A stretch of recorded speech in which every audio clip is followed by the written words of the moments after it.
Hi everybody, I'm Vincent Racaniello, host of the science show This Week in Virology, and I want to show you how I record my lectures. Every year I teach a virology course at Columbia University. I record every lecture and I put them online. You can find those at virology.ws/course.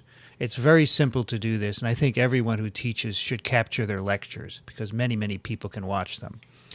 So I use my laptop to project my slides during my lecture. And as I'm talking, I capture my voice on a recording along with the slides.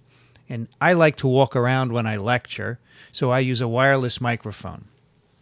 So here's an example of that. This is a wireless microphone by Sennheiser. It consists of a microphone that you clip onto your lapel, like that. It has a transmitter, which is right here. You clip that onto your belt. And then there's a receiver, which receives the signal, and that's shown right here. Now, the receiver, you can see, has coming out of it a wire, and this wire ends in a small jack. It's a 3.5 millimeter jack connector. This does not fit into my laptop. Others' laptops would work, but mine doesn't. So what I do is I use a little adapter made by Griffin.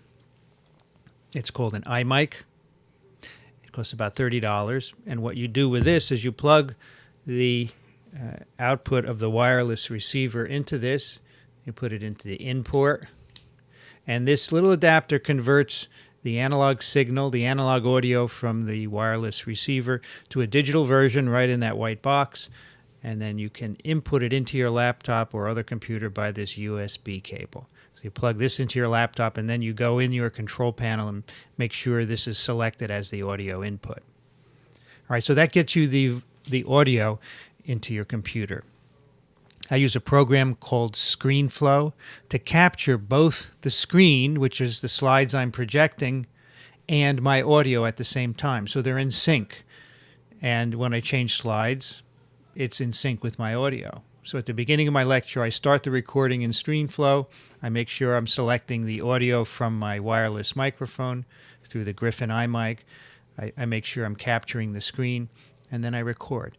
And it's very simple. If you go to telestream.net, I believe is the website, you can find out more about ScreenFlow. And of course, other companies make similar products for other platforms as well.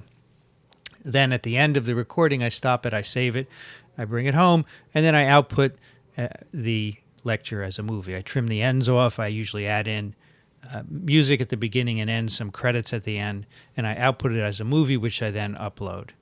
And so it's very quick after I've given the lecture to do this. So here's an example of ScreenFlow in action. This is a recording I've just made of my explanation for you. But what I want to do is show you how Keynote works. So let's fire up my program Keynote. You can do this, of course, with PowerPoint. Just to show you how I would capture the screen.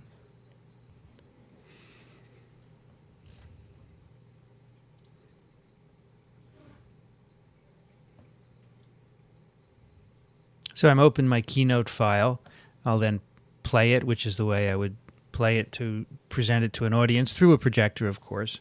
And then as I go through my slides one by one, ScreenFlow is recording the video and my audio. And at the end, when I'm done, I simply leave the Keynote presentation. I go back to ScreenFlow and I would hit stop record. Now, at the very beginning, you configure recording, and since I'm using ScreenFlow, I can't really capture this to show you. But when you first start up ScreenFlow, you get this little camera icon in your menu bar. Within it is a configure recording selection here, and you make sure that you're recording the iMic, the Griffin iMic, or whatever your microphone input is, as well as your desktop. And then it's quite simple.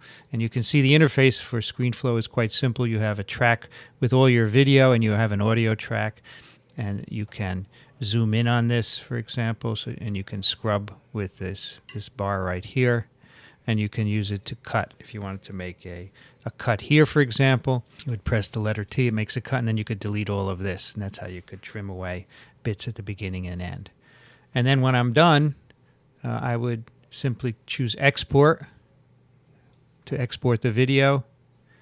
and you can give it a name. And then there are all sorts of presets for export. For the highest quality, I use Web High standard shown here, and this I upload to iTunes and YouTube, but I also make iPad, iPhone, and iPod versions as well, and this automatically sets the correct settings for each one of these.